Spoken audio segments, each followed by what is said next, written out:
জয় গুরু। ওম নমঃ শিবায়। জয় জগন্নাথ। প্রাথমিক বিদ্যালয়ে আমার প্রিয় ছাত্রছাত্রীগণ, আজ আমি তোমাদের জন্য এই ভগ্নাংশ অঙ্কের বা এই যে আমি প্রতিশ্রুতি নিয়েছিলাম যে এগুলো তোমাদেরকে আমি পুরো কমপ্লিট ভাবে মানে লিখে এবং মুখে বলে শুনিয়ে দেব, যাতে তোমাদের বিদ্যা মন্দিরে খুব তাড়াতাড়ি ঢুকে তোমরা সবকিছু বুঝে নিতে পারো। এটি হলো ভগ্নাংশ অঙ্কের মানে সম্পূর্ণ কাহিনী যাকে বলা হয়। আর ভগ্নাংশ অঙ্কর সংসার বহুত বড়, সেজন্য আমি এগুলোকে কিন্তু একটি কি দুটি ভিডিওর মধ্যে আমি সংগ্রহ করে তোমাদের মোবাইলে ছাড়তে পারবো না, হয়তো 20-30টিও মানে ভিডিও হতে পারে। তাছাড়াও আমি গতকাল এই ভগ্নাংশের প্রকারভেদ পর্যন্ত এই 8 তারিখে মানে জানুয়ারি মাসের 8 তারিখে ভগ্নাংশের প্রকারভেদ পর্যন্ত আমি 3টি ভিডিও করেছিলাম, কিন্তু তার মধ্যে 3 নম্বর ভিডিও এই যে এই 3 নম্বর ভিডিওটি এর মধ্যে একটি বাইরে থেকে কিছু আওয়াজ এসে যাওয়ায় আমি ভাবছি ওই ভিডিওটি আমি ক্যান্সেল করে আরেকটি মানে ভালোভাবে ওইগুলো মানে আমি আরেকটি ভিডিওর মধ্যে সংগ্রহ করে রেখে তোমাদের জন্য ছেড়ে দেবো। তাহলে তোমাদের ছোটদিগকে বা প্রাথমিক বিদ্যালয়ের সব ছাত্রছাত্রীদেরকে, যদিও এটা 4র্থ এবং 5ম শ্রেণীর অঙ্ক, তবুও কিন্তু তোমরা যেহেতু আমাকে সব সময় আমার সাথে থাকো বা আমার সাথে সাথে থেকে আমাকে সাহায্য করো, সেই জন্য আমি তোমাদের সবাইকে, এবং তোমরাও দেখতে পারো ভবিষ্যতে তোমাদেরও কাজে লাগবে, সেই জন্য আমি তোমাদের সবাইকে আমার মানে এই নতুন বছরের প্রীতি ও শুভেচ্ছা এবং স্নেহ ও ভালোবাসা, তার সাথে সাথে তোমাদের মাথায় হাত রেখে আমি আশীর্বাদও করব যে তোমরা খুব তাড়াতাড়ি শিক্ষার আলোকে বা শিক্ষার আলোয় চারদিকে তোমরা যেন আলোকিত হয়ে মানে তোমাদের বিদ্যাটা চারদিক থেকে যেন সংগ্রহ করে রাখতে পারো। আর সেই জন্য আমি তোমাদের জন্য এই ধরনের ভিডিও নিয়ে এসেছি।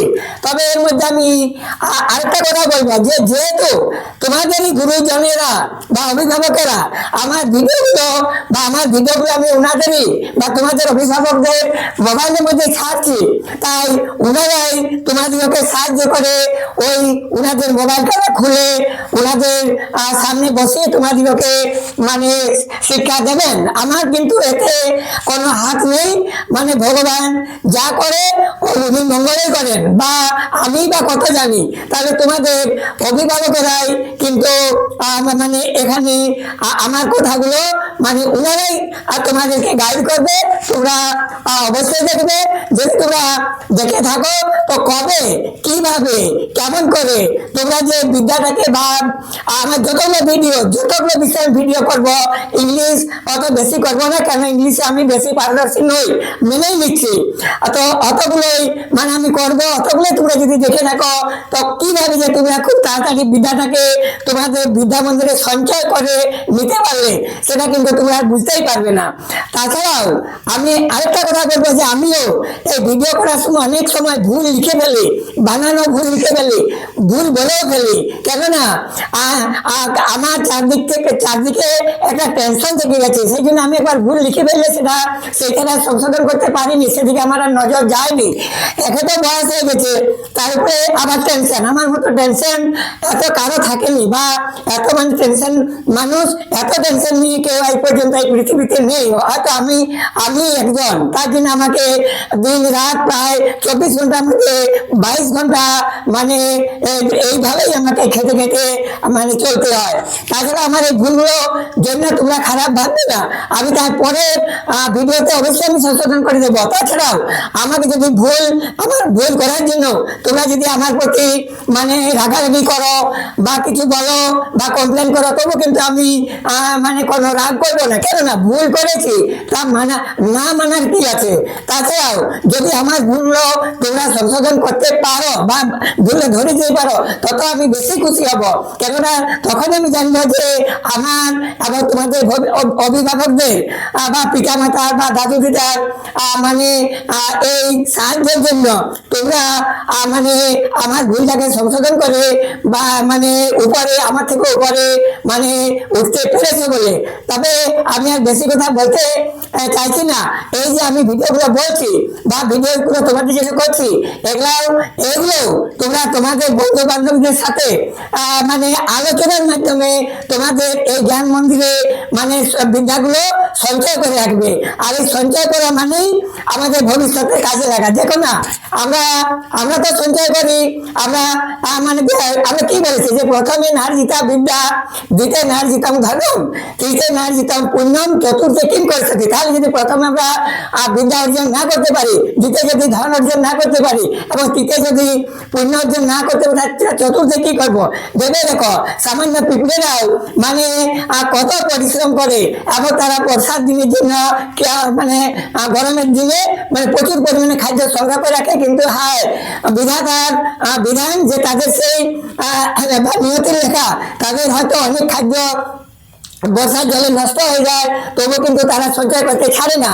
কিন্তু একজন মানে গ্রেস ওভার মানে এই গঙ্গা ফরিং, সে কি বলেছিল পিঁপড়েকে যে তোমরা কেন এত পরিশ্রম করছো, আনন্দ করো, ফুর্তি করো, আমার সঙ্গে ড্যান্স করো, এই গিটার বাজাও। কিন্তু না, পিঁপড়েরা তাদের কথা শুনেনি। তার মানে আমরা কারো কথা মানে তপস্বীরা যখন তপস্যায় বসে তখন কারো বাধা মানেনি। তাই যত নর্তকী আসুক না কেন বা স্বর্গের অপ্সরারাই আসুক না কেন বা বাঘ ভালুক এসে তাদেরকে যতই চমকাক না কেন, তারা একেবারে সিদ্ধি লাভ করে উঠে যারা প্রকৃত তপস্বী। সেরকম তোমরা প্রকৃতভাবে তোমরা শিক্ষা জগৎকে মানে নিজেদের এই জ্ঞান মন্দিরে আবদ্ধ করে রাখবে। তবে আমি আর বেশি কথা না বলে আমি তোমাদের যে মানে যেটি শিক্ষার জন্য আমি মানে এই ভিডিওটি করছি সেটি হলো ওই কালের শেষের ভিডিওটি মানে আমি ক্যান্সেল করবো।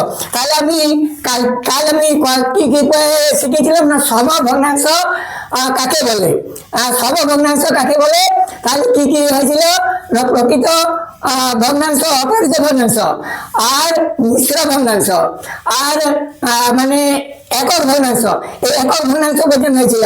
এরপরে কি করবো, একক ভগ্নাংশ পর্যন্ত করেছি। এবারে সমভগ্নাংশ কাকে বলে, এটা হবে 5 নম্বর, 5, 6, 7, 8, এই 5 নম্বর।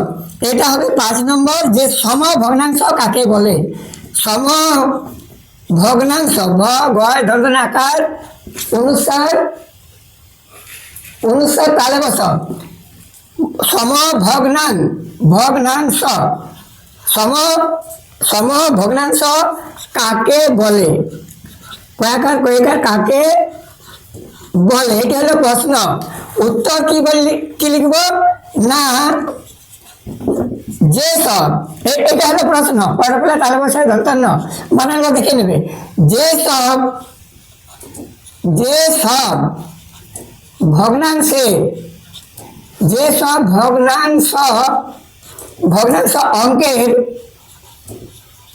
যে সব ভগ্নাংশ অঙ্কের অময় করে এখানে মিশা থাকবে, যে সব ভগ্নাংশ অময় করে এখানে অঙ্কের দলেদের মধ্যে মানে এক এক দল করে এক একটি অঙ্ক থাকে, যেমন 2 যুক্ত 3 যুক্ত 4 যুক্ত 5 সমান কত, সেরকম এখানে একটা দলে 1 2 2 5 7 9 8 9 এগুলোর মধ্যে কোনটি বড় কোনটি ছোট মানে কতগুলো দল থাকে সেগুলোর মধ্যে বাছাবাছি করতে হয়। সেই জন্য আমি দলেদের বলে লিখছি। যে সব ভগ্নাংশ অঙ্কে দলেদের মধ্যে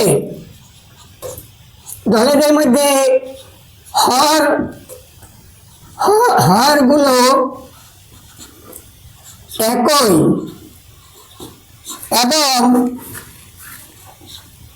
এবং লবগুলো একই হয়ে থাকে মানে এগুলো কিন্তু প্রতিটি দলের প্রতিটি হবে, একটি হলে হবে না, প্রতিটি হবে। আমি যদিও ওখানে লেখা যদি না বুঝতে পারো তবে বলছি ওই দলের প্রতিটি একই রকমের হবে। ওই একের দুই একের দুই একের দুইটা সবগুলো একের দুই, দুইয়ের দুই দুইয়ের দুই দুইয়ের দুইটা সবগুলো দুইয়ের দুই, এইভাবে মানে সম পরিমাণ। তাহলে এগুলো কি যে সব ভগ্নাংশ অঙ্কের দলের মধ্যে হরগুলো একই এবং লবগুলো একই হয়ে থাকে তাদেরকে তাদেরকেই তাদেরকেই কি বলে, তাদেরকেই সমভগ্নাংশ বলা হয়ে থাকে।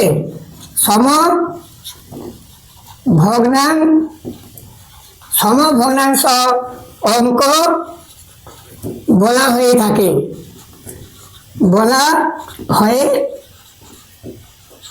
তবু এর মধ্যে আরেকটা কথা জেনে নেবে, আমি সেটা লিখছি না। সমভগ্নাংশ আমরা কখন জানতে পারবো? কাটাকাটি করার পর, নয়তো তার আগে আমরা বুঝতে পারবো না। যেমন আমাদের যদি নিচের হরগুলো একই থাকে এবং উপরের কি লব যদি যেটা লব বড় হবে, হর যদি একই থাকে লব যেটা বড় হবে সেইটাই বড়। আবার লবগুলো যদি একই থাকে নিচে যেটার মানে হর ছোট থাকবে সেটাই বড়, তার উল্টো। সেই রকম এখানে সম মানে কি, সম মানে আমি দুটো জিনিস থেকে একটা দিয়েছি, আবার তোমরাও দুটোর মধ্যে একটা দিয়েছো, তোমার বন্ধুও দুটোর মধ্যে একটা দিয়েছে, তার মানে সেগুলো একের দুই একের দুই একের দুই যদি কাটাকাটির পরে যে সেই এই ধরনের অঙ্কগুলো আসবে সেগুলোকেই আমরা সমভগ্নাংশ বলবো। যে সব ভগ্নাংশ অঙ্কের দলের মধ্যে হরগুলো একই এবং লবগুলো একই হয়ে থাকে, এটা তো ডবল হয়ে গেছিল, একই হয়ে থাকে। কখন হয়ে থাকবে? কাটাকাটি করার পরে আমরা জানতে পারবো, না তো জানতে পারবো না। না তো এরকম নাও থাকতে পারে যে একের দুই বা দুই চার এরকম নাও থাকতে পারে, সেগুলো আমাদেরকে কাটাকাটি করে নিতে হয়। যেমন হয়ে থাকে বা কাটাকাটি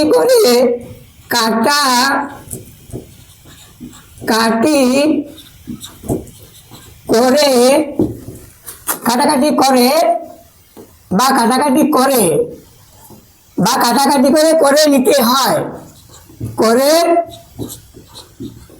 করে নিতে হয়, তাহলে যেসব অঙ্কের দলের মধ্যে হরগুলো একই এবং লবগুলো একই হয়ে থাকে তাদেরকেই সমভগ্নাংশ অঙ্ক বলা হয়ে থাকে, বা কাটাকাটি করে নিতে হয়। এটা করে দুবার লিখে পেলাম, কাটাকাটি করে নিতে হয়। এগুলো হলো যেমন এটা উদাহরণ, জয়কার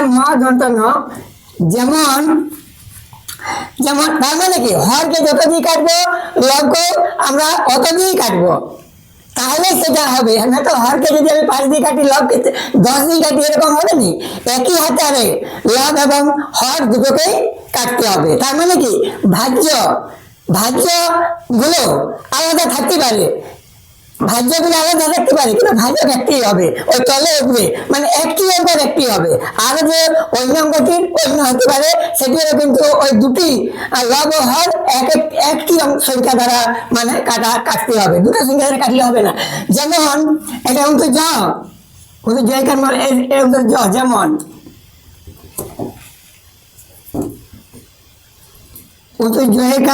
মহাদন্ত না, যেমন কি বললাম, যেমন 2-এর 4, 4-এর 8, 7-এর 14 ইত্যাদি রসই তৈরি ফলাকার দয় রসি দয় দীর্ঘি লয় ইত্যাদি বলে আরো অনেক কিছু আছে। তাহলে এখানে 2 দিয়ে কাটবো, এটা 2 দিয়ে কাটছি, এটাও 2 দিয়ে কাটবো। 2 1 2 2 দুগুণে 4, এটা আমি 4 দিয়ে কাটবো। 4 1 4, 4 দুগুণে 8, এটা আমি 7 দিয়ে কাটবো। 7 1 7, 7 দুগুণে 14। তাহলে কি হয়ে দাঁড়ালো না, 1 2 1 2 1 2 সমান 1 2 1 2 1 2। এই টাইপের অঙ্কগুলোকে আমরা সমভগ্নাংশ বলি। আচ্ছা, এটা হয়ে গেল। এবার 6, এবার 5-এর পরে 6 দেখো, প্রশ্ন 6 কি বলবো না, এবার সদৃশ্য তার বিপরীত যাবে, আরেকটা আছে অসদৃশ্য, আরেকটা আছে দশমিক ভগ্নাংশ। এবার সদৃশ্য ভগ্নাংশ কাকে বলে? সদৃশ্য দন্ত দৈরি তালে বসাও। সদৃশ্য ভগ্নাংশ কাকে বলে? কাকে বলে? আমি এই ভাগগুলো করে দিয়েছি আগের এতে, এটা জিজ্ঞাসা চিহ্ন দেবে, তারপরে এখানে উত্তর লিখবে। সদৃশ্য মানে কি?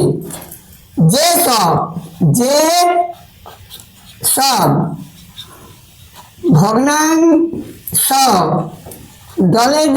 দলেদের মধ্যে, ভগ্নাংশ অঙ্কের যে সব ভগ্নাংশ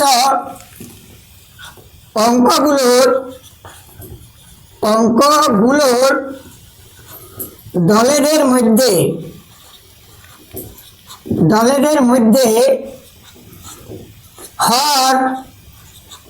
হরগুলো একই, হরগুলো একই, ওটা আলাদা। হরগুলো একই থাকে, একই রকম থাকে। হরগুলো একই রকম থাকে। সেটাও আমি ঠিক করে বলে দিচ্ছি যে একই রকম থাকে। একই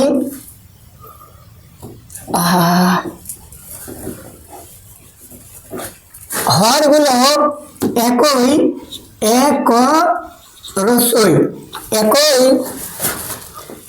রকম একই রকম। আমি তোমার লিখকে লিখে দিচ্ছি, তোমরা এটা কি করবে? লিখে নেবে বা পড়ে নেবে। যে সব ভগ্নাংশ অঙ্কগুলো দলেদের মধ্যে হরগুলো একই রকম থাকে, কিন্তু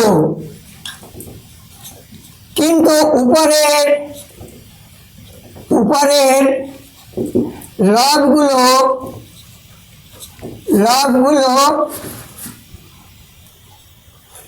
আলাদা আলাদা হতে পারে, বা লবের সংখ্যাগুলো বা লবগুলো আলাদা, আলাদা। এটা হাইপেন দিবে, আলাদা একই রকমের একটা শব্দ আসছে, তাই এটা হাইপেন, একই রকম শব্দ আলাদা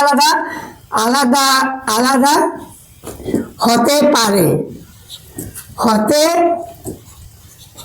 পারে। তাহলে যে সব ভগ্নাংশ অঙ্কগুলো দলেদের মধ্যে হরগুলো একই রকম থাকে, কিন্তু উপরে লবগুলো আলাদা আলাদা হতে পারে, তাদেরকে হরগুলো প্রকৃত মানে এটা সদৃশ্য ভগ্নাংশের হরগুলো একই রকম থাকবে প্রত্যেকটা নিচে 8 তো 8 প্রত্যেকটা অঙ্ক 7 দলের মধ্যে, সেই দলগুলোর মধ্যে যতই থাক না কেন, নিচে যদি 8 থাকে প্রত্যেকটা 8 থাকবে, 10 থাকলে প্রত্যেকটা 10 থাকবে, 5 থাকলে প্রত্যেকটা 5 থাকবে। তাহলে আলাদা হতে পারে, তাদেরকে সদৃশ্য দৈরি তাহলে সদৃশ্য ভগ্নাংশ বলা হয়ে থাকে। তাহলে এটা তুমি লিখে দিবে। আমি একটু তাড়াহুড়োর মধ্যে বাঁকা জোড়া লিখে দিচ্ছি, কেননা ভিডিওটি বেশি বড় হয়ে যাবে। আমি তোমাদের সাথে বকবক করে দিলাম অনেকক্ষণ। হয়ে থাকে ভগ্নাংশ বলা হয়ে থাকে, যেমন উদাহরণ, যেমন আর এই যে সদৃশ্য ভগ্নাংশগুলো কোনটা ছোট কোনটা বড় অতি সহজে বোঝা যায়। যেমন আসলে কথা বলবো, ছোট বড় যোগ বিয়োগ গুণভাগ, ঊর্ধ্বক্রমে সাজা অধক্রমে সাজা, সূত্রগুলো নানা রকম সূত্র সব কিছু বলবে একে। যেমন এটা কি সদৃশ্য বলে, যেমন 5-এর 8, 7-এর 8, 4-এর 8, 7-এর 8 হলে 4-এর 8, 3-এর এবার দাঁড়ান সরি তারা হলে করতে ভুল হয়ে যায়। 5-এর 8, 7-এর 8, 4-এর 8, 3-এর 8 এই ইত্যাদি মানে বহুত আছে, এরকম অঙ্ক আমাদের বহুত আছে। বানান ভুল গেলে একটু সংশোধন করে নেবে। যেমন দেখো এগুলোর মধ্যে কোনটা বড়, এগুলো সব 8 আমার পুঁজি, 8-এর মধ্যে 3 দিয়েছি সব থেকে ছোট, 8-এর মধ্যে 4 দিয়েছি তারপরে এটা ছোট, তারপরে 8-এর মধ্যে 5 দিয়েছি তারপরে এটা ছোট, আর এটা সব থেকে বড়, এটা সব থেকে বড়, তারপরে এটা বড়, তারপরে এটা বড়, এটা সব থেকে ছোট। এটা উজ্জ্বল করে সাজালে কি হবে, উজ্জ্বল করে সাজালে 3-এর 8, তারপরে 4-এর 8, 5-এর 8, 7-এর 8, আর তার উল্টা অধক্রমে। তাহলে আমি পরে আমি বলবো। আবার প্রশ্ন 7, প্রশ্ন 7 এটা কি বলবো, সদৃশ্য করে অসদৃশ্য, তার বিপরীত অসদৃশ্য ভগ্নাংশ, ভগ্নাংশ কাকে বলে, কাকে বলে, এটা প্রশ্ন। অসদৃশ্য ভগ্নাংশ কাকে বলে, এটা প্রশ্ন। এবার উত্তর। আমার এখানে জায়গা শর্ট, সেই জন্য লিখতে অসুবিধা হয়, আরো লেখা খারাপ হয়। অসদৃশ্য ভগ্নাংশ কাকে বলে, যে সব, যে সব ভগ্নাংশ অঙ্ক গুলো দলেদের মধ্যে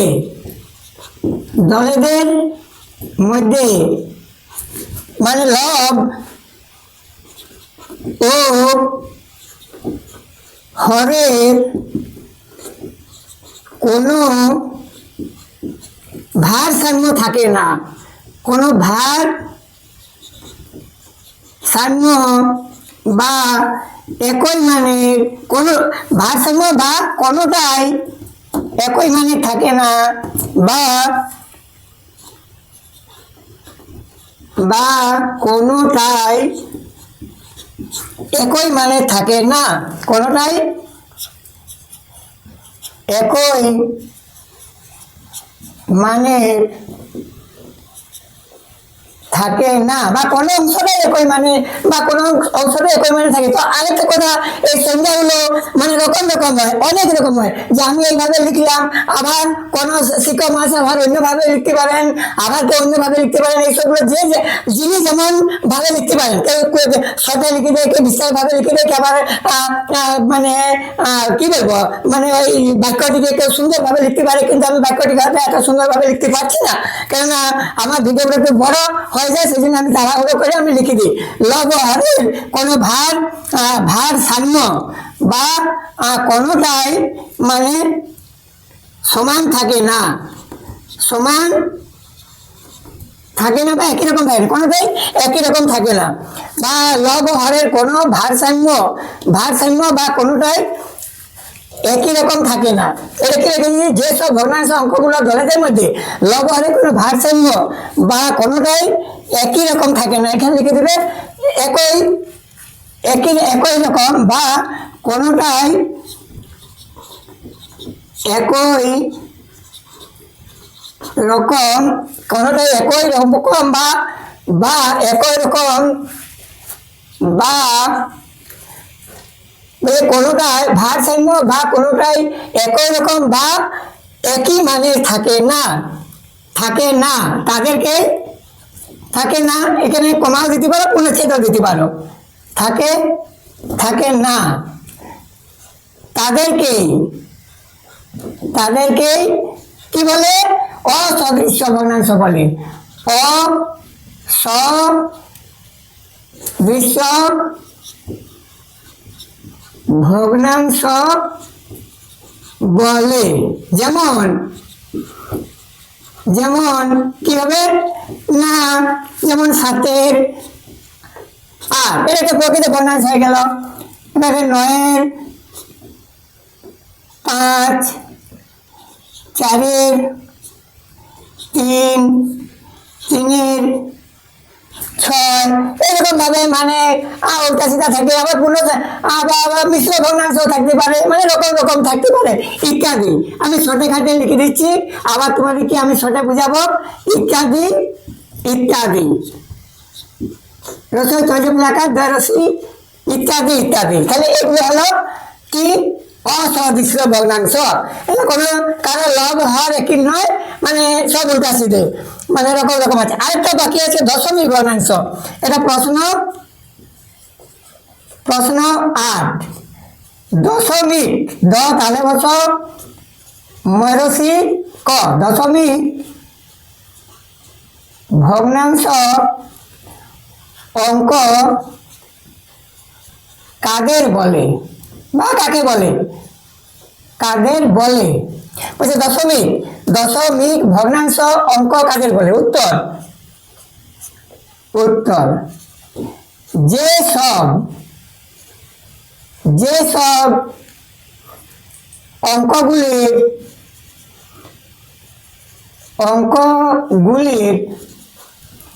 বা সংখ্যা গুলির বা গুলোর যাই লিখবে, গুলির মানে বাম দিকে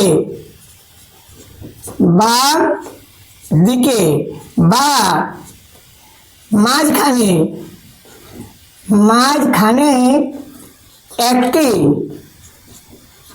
একটি এইটি বিন্দু থাকে, এইটির নাম দশমিক বিন্দু। দ তালে বস ময়ূরসী ক, দশমিক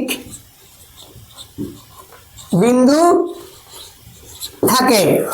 বলছে যে সব অঙ্কগুলির বা সংখ্যাগুলির বাম দিকে বা মাঝখানে একটি দশমিক বিন্দু থাকে তাদেরকেই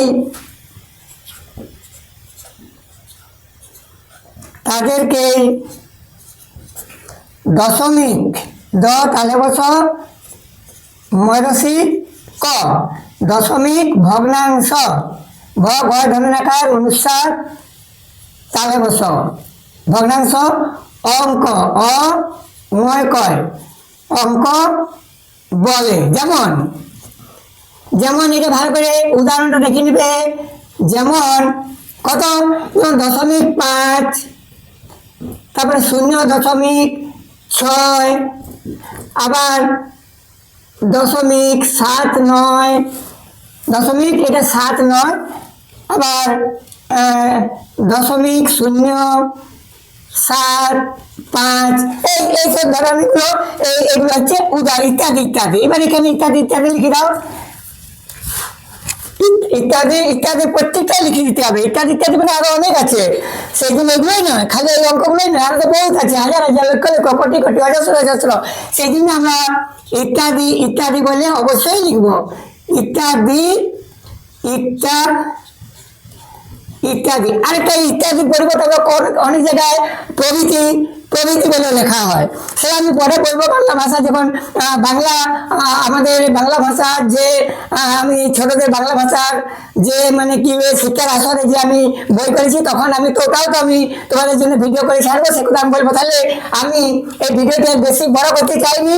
আমি আমার ভগবানের নিকট আশা যে তোমরা এই শীতের দিনগুলো ভালোভাবে থাকো, মানে খুশিতে থাকো, ভালোভাবে থাকো, এবং প্রতিদিন বিদ্যালয়ে যাবে এবং তোমরা পড়াশোনায় মন দেবে এবং অভিভাবকদের পরিচালনায় তোমরা চলবে। কারণ নিজেদের জিদে কোনো কিছু করা যায় না। ছোটরা 10 গুরুর পরামর্শ দ্বারাই মানে সবকিছু শিক্ষা কেন সব কর্মকে মানে যদি নিজেদের মধ্যে আয়ত্ত করতে চাও, তাহলে কিন্তু 10 গুরুর আদেশ নিয়েই করতে হয়, তাহলে গুরুজনদের মেনে চলবে। আর আমি ভিডিওটা এখানে রাখছি, আর একটু ভিডিও নিয়ে তোমাদের জন্য আসছি।